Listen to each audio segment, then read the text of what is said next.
Hi everybody and welcome back and welcome to my review of the Shattered Space DLC. Shattered Space is the first DLC from Bethesda Game Studios for their title, Starfield. Now, let's be honest. Starfield itself got pretty middling reviews from most players who weren't critics. Personally, I'd give Starfield a 6 out of 10.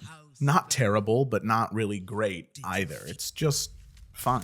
I had some hope for the future of Starfield after its initial stumble, especially after a few promising updates. But for me, Shattered Space was Bethesda's last attempt at showing everyone we still got it. And unfortunately, this isn't a redemption story. So, can I recommend Shattered Space?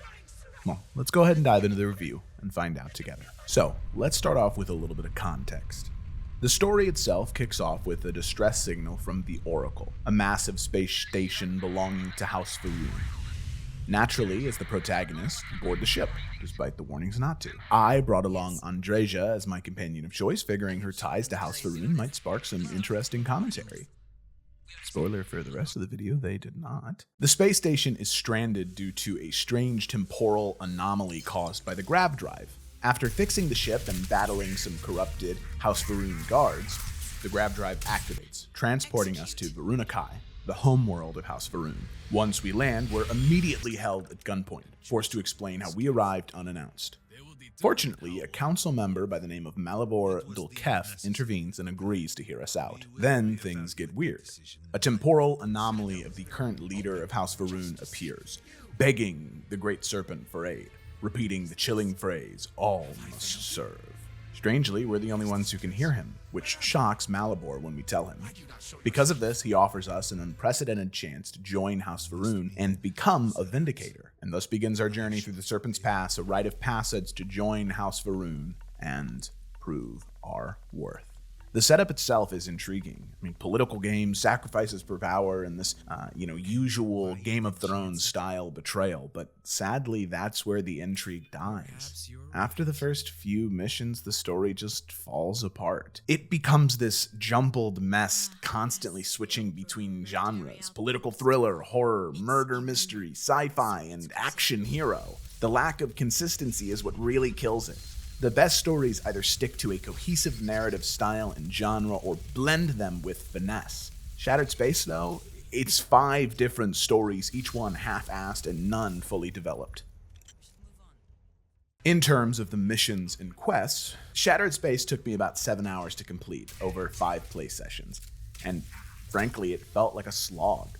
I only did the main story because, Jesus fucking Christ, the side quests felt pointless. Anytime I heard someone call out for help, I could feel my eyes roll to the back of my head and begin to slip down my throat because of how just over it I was. Initially, the Far Harbor style horror vibes hooked me, but I was deceived.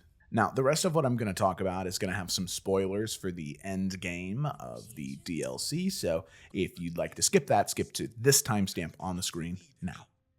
You've been warned. We now enter spoiler territory. The entire DLC builds up to saving the Speaker of House Faroon, whose ghostly apparition haunts you throughout the game. After 3 painfully dry quests, you reach the Shattered Citadel. It's the large piece at the center of the town, and it's used for most of the promotional imagery for the DLC, which, if I'm being honest, it's badass. I mean, it's a really cool set piece. Gotta give credit where credit's due.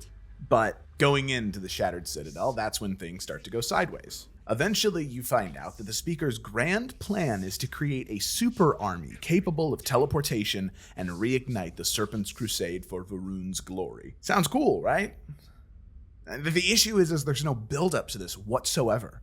It is entirely out of left field, and with everything we've learned about the Speaker and the way that he interacted with us so far, it's something we'd have no guess that he'd even be planning on doing. The DLC starts off as political intrigue and then suddenly swerves into space genocide. I mean, the lack of narrative cohesion is shocking. The finale rushes you through blowing up the Speaker's tower to stop the plan, and after the dust settles, you're left picking a new leader out of 3 politicians you barely know. I mean, most people playing probably don't even remember the Speaker's names. I only remember Malibor because he's the one who greets you when you first enter the city. You can't even nominate yourself. The game literally laughs at you when you go to do that. An amusing thought, but no. Or you can't nominate Andreja, who's actually from House Varun. She doesn't get any say at all. Literally nothing. There, I think, were 4 or 5 lines that she had directly related to anything going on in the story. So, with that, you're left making a random decision based on people who you've hardly interacted with. Oh, and the player's grand reward for everything you've done for House Varun? A house. I prevented a galactic war and all I got was this lousy house. Great job, Bethesda. Really, really love it. Overall, this DLC had 0 impact on the main story and your companions. I mean, even Andreja, like I said, she might as well not exist. Imagine if in Baldur's Gate 3, Astarion had nothing to do with the entire quest and final fight leading up to Cazador.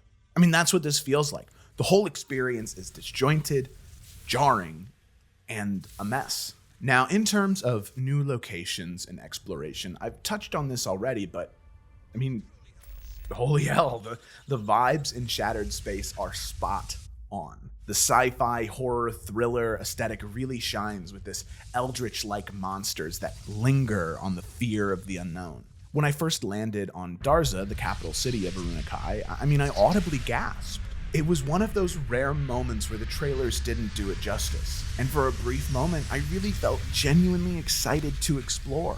I mean, just like Todd said, back when Skyrim was released, you see that mountain? You can climb it. And I did. I scaled the Shattered Citadel as soon as I got there because I was just so intrigued and so interested and, most importantly, excited. But sadly, any excitement I had about the environments was drained by how disengaged I felt from the overall story itself. By far, the environments are the strongest parts of Shattered Space. But the thing is, great visuals can't carry an entire DLC if the gameplay and the narrative fall flat. Next up, gear and customization. So Shattered Space does introduce a collection of new Varun energy weapons, which are definitely fun to use. One of my favorites was this AoE electricity gun. It packs a punch and adds some really nice crowd control to the game where you'd really only get that with grenades before. And then there's also the Varun minigun. It's pretty cool, but in my opinion, it's outclassed by the minigun you get from the UC quest line. And if you enter the storyline at level 35 like it recommends, you probably already have it. Another thing that they added with the DLC is the ability to craft your own grenades, and this was also one of the first warning signs that this DLC probably wasn't going to be that great. In the promotional material for the DLC, they talked about first how there was a brand new planet for you to explore and a brand new city, and then the second point on the promotional material was craft your own grenades, which I don't know about any of you, but if I'm going to fork up some extra money for additional gameplay, crafting grenades is something that probably should have been a free update, not part of a paid DLC. So overall, while the new gear is fun, there's nothing groundbreaking here that makes me want to drop everything and commit to using just one weapon. Now on to technical performance and bugs. For reference, my specs are on the screen right now. They'll also be in the description, and I didn't encounter any major performance issues running through the game on high or ultra high settings. Every once in a while, I'd have some frame drops, but nothing too bad. I will say though, towards the end of the DLC, I experienced this weird bug where I'd load in and fall through the map only to land a few hundred meters away from wherever I had saved. One time, this actually killed me. So yeah, great stuff, Bethesda. Love it. Love it, love it, love it, love it, love it. And finally, that brings us to our conclusion. Sadly, I can't recommend Shattered Space to anyone, aside from those of you that truly loved Starfield when it initially came out. And it breaks my heart to say that. The DLC, it struggles with its identity. It's offering a story that lacks depth and coherence that we've come to expect from Bethesda at their best. What was meant to be a promising return to form, it almost feels like a missed opportunity. At its core, Shattered Space shares the same issues as Starfield: disjointed storytelling, uneven pacing, and an overall lack of emotional engagement.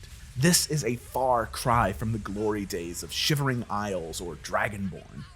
While the environmental design is impressive, and I give my kudos to the developers and everybody who worked on the game for that, it is a beautiful place, it isn't enough to salvage the rest of the experience. And I can recognize my own bias here. For someone like me, I've always felt more at home in fantasy realms like Tamriel, and I know that made Shattered Space feel especially hollow to me. But I was excited.